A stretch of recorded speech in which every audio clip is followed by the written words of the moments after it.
salam sejahtera buat kita semua.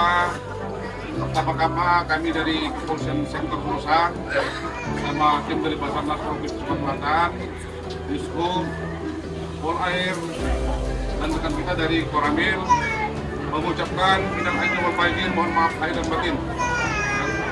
Yang kedua, kami dari instansi ini menyampaikan apabila dalam keadaan urgent di dalam kapal pada saat berkendara, silakan menghubungi nomor call center 115 dalam keadaan darurat.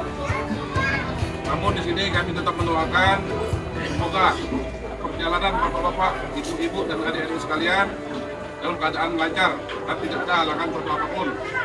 Demikian, wassalamualaikum warahmatullahi wabarakatuh.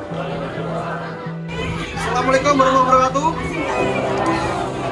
Mohon izin Bapak dan Ibu sekalian, Pak, untuk waktunya Pak, Bu, kami di sini ingin mensosialisasikan yang seperti disampaikan oleh Bapak Novel tadi terkait kedaulatan lingkungan atau sesuatu yang membahayakan diri kita, keluarga kita, atau lingkungan sekitar kita. Jadi hari ini Bapak dan Ibu berada di kapal ya. Yang paling berbahaya adalah ketika kita berada di air ya.